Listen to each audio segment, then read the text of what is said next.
Hi, I'm Sheridan. I'm just going to give a brief description about Chapter 7 and 8 and if I find it useful to myself and would I recommend it to other teachers.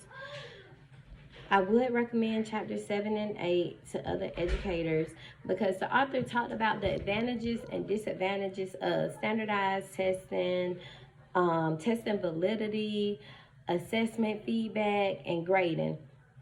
So of course, if you've been teaching for a while, these topics get redundant, but the information was still useful. So in the classroom, we know that we have more control over testing because we usually plan our assessments to reflect the instruction that we've exposed our students to. Well, with standardized testing, it seemed as really unfair because the state or the nation, depending on the level of the test, has determined what students should have learned, and expects them to be proficient.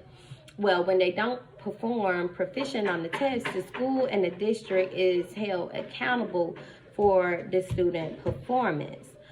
Standardized tests also do not really evaluate the student as an individual. So you don't really see that student growth over time, but instead it is focused on the score. So that's how proficiency is determined. Either the child successfully completed the test or they didn't. With ELL learners, we know, and struggling readers as well, we know that there are factors that affect learning. So the author explains how difficult linguistic structures of assessments affect the students' understanding. So when they're on those tests and they're reading those complex linguistic structures, they're going to struggle if they haven't per se tested out of ESOL learning, right?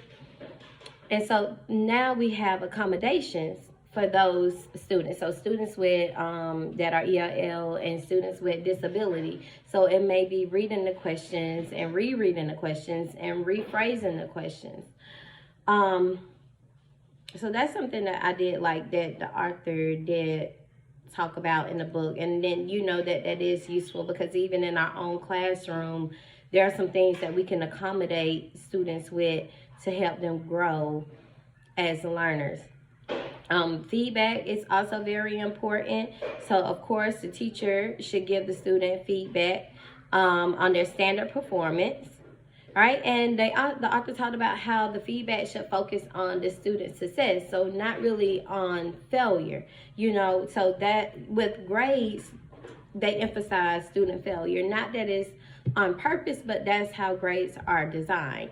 They also talked about how grades could have a negative effect on students, right? So those are some things like where communication comes into play in the classroom. We want to communicate with students and let them know what they are doing and what they're not doing and what we can do to help them, but also what they can do to help themselves. And just having that grading criteria that's differentiated, we could weigh things differently for students who have not yet found themselves to be proficient in the English language. And that's all I have. Thank you.